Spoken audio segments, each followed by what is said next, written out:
Nos últimos dias, o Brasil celebrou o Dia da Visibilidade Trans. Essa data é criada para reforçar a luta por direitos e reconhecimento da população transgênero. É assunto para hoje no quadro Questão de Direito. Por isso, a gente recebe aqui João Jorge, que é advogado especialista em direito da OAB Pará, em direitos humanos e diversidade da OAB Pará. Doutor, muito obrigada pela sua participação. Seja bem-vindo.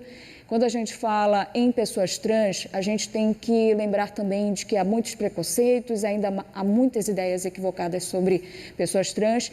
E o que é que diz a lei? De que forma as pessoas trans elas são reconhecidas? O que é que diz a lei em relação a isso? Bom dia novamente.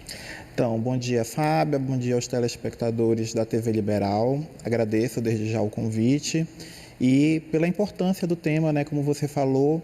O mês de janeiro ele celebra, a visibilidade trans, mas eu, como sempre falo, o mês é apenas para a gente poder, reafirmar aquilo que nós já avançamos.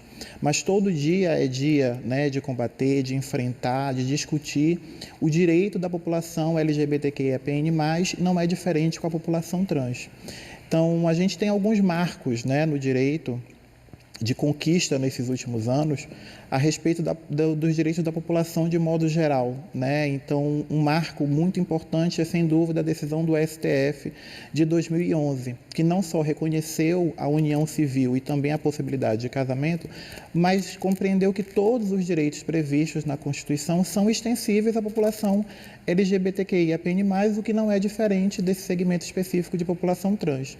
E aí nós vamos ter, a partir de então, algumas conquistas, como, por exemplo, o respeito ao nome social, a possibilidade de retificação em cartório de registro civil sem a necessidade de comprovação de uma cirurgia, que antigamente era exigida dentro de um processo judicial. Então, você facilitou essa burocracia que existia e que dificultava o acesso ao direito. Ainda é uma ideia equivocada que a gente tem hoje, As pessoas acham que para a pessoa ser transexual, ela tem que passar por uma cirurgia. Não é assim? Não necessariamente. Na verdade, existem as possibilidades e a gente tem que respeitar a individualidade da população trans em entender qual é a sua necessidade, de se colocar, de se aceitar. A grande questão em relação à transgeneridade é que ela diz respeito a uma questão de identidade de gênero, é como a pessoa se identifica. E, eventualmente, pode existir a necessidade daquela pessoa de fazer alguma adequação para se sentir melhor, seja uma cirurgia ou não. Não é isso que vai dizer quem ela é. Quem vai dizer quem ela é ela, a partir do momento em que ela faz a sua autodeclaração. Quando a gente fala de autodeclaração, a gente vê aí com a internet também essa divulgação maior sobre pessoas que se reconhecem como transgêneros. E a gente vê também pessoas aí que são ainda menores de idade, menos de 18 anos. Além também abrange essas pessoas, esses jovens, adolescentes, muitas vezes crianças também que se reconhecem como transgêneros. Sem dúvida. Na verdade, os direitos à personalidade da criança e do adolescente, eles estão garantidos não só na Constituição, como no ECA. Então, tudo que diz respeito a crianças e adolescentes, ele já está garantido, pacificado em relação ao ECA. O que nós vamos ter é, na verdade, a questão em relação à família, e em relação à documentação, porque o pedido, por exemplo, de mudança, ele é feito a partir dos 18 anos. E aí nós vamos enfrentar essa dificuldade que nós temos em relação à discussão com a própria sociedade, com as próprias políticas públicas, a educação, as escolas, em relação a esse respeito, E aí é um processo realmente de acompanhamento. A gente precisa, na verdade, fazer um trabalho intersetorial da assistência social, da justiça, da escola, para poder trabalhar isso com a família e verificar da melhor forma possível aquele processo, até porque adolescentes, independentemente das questões de orientação ou de identidade de gênero, estão passando por um processo de transformação. E aí, se existe realmente essa autodeclaração ainda no processo de adolescência, a gente precisa realmente respeitar e acompanhar da melhor forma possível.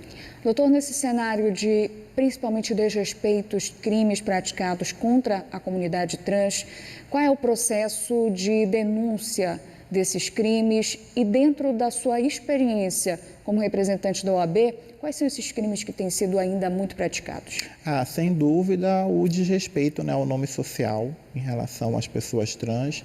Então, recentemente nós vimos, inclusive, uma matéria, foi veiculada, a respeito de pessoas que estavam passando por uma banca de heteroidentificação pela questão racial, mas que era uma pessoa trans e o nome, né, que estava, embora ela tivesse solicitado, era o nome de registro, não foi respeitado o nome social. E mesmo quando ela comunicou verbalmente, solicitou, olha, eu gostaria que você me chamasse pelo meu nome social, eu tenho meu documento, né, embora o documento não seja uma exigência, como eu falei, a autodeclaração por si só ela já é suficiente, é importante deixar isso muito claro para as pessoas. Se a pessoa chega e diz assim, eu gostaria de ser chamada dessa forma, você tem que respeitar, né, a partir de então. E mesmo ela tendo o documento, ainda assim, né, eles insistiram, né, em chamar pelo nome que estava no registro, no documento, né, de registro civil, que ainda não havia sido retificado. Então, esse é um problema, sem dúvida, muito sério. A outra questão é a questão do acesso ao banheiro, né?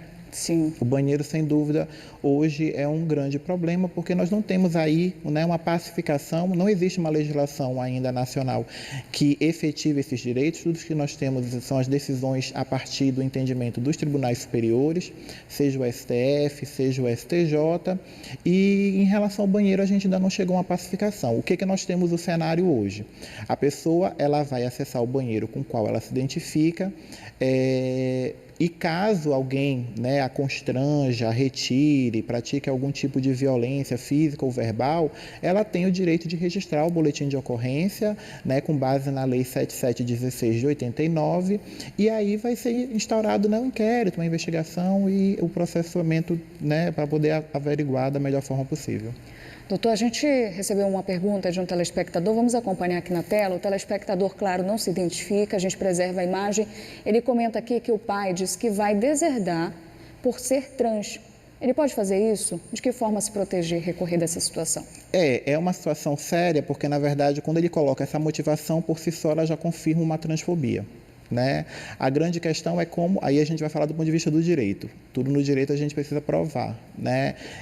Porque o processo de deserdação ele existe, e aí por N motivos, inclusive por indignidade, né? Então, de repente, esse filho, independentemente da questão da orientação, ele não é um filho bom, né? Praticou alguma coisa, inclusive, por exemplo, uma tentativa de homicídio em relação ao pai para poder ter acesso aos bens. Então, nesse caso, o direito a gente não pode ser absolutista, a gente tem que relativizar.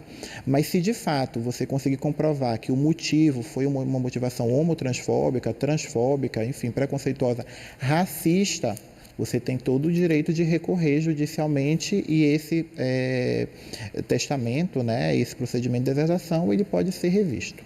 A gente tem mais perguntas chegando, vamos acompanhar aqui na tela. A pessoa também aqui pede para não se identificar. Ela comenta que recentemente fez um processo seletivo e passou por um constrangimento por ser uma pessoa trans.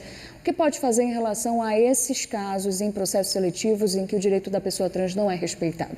Perfeito, muito importante. Isso serve não só para esse caso, como para todos os outros. É muito importante que você faça um boletim de ocorrência, que você denuncie.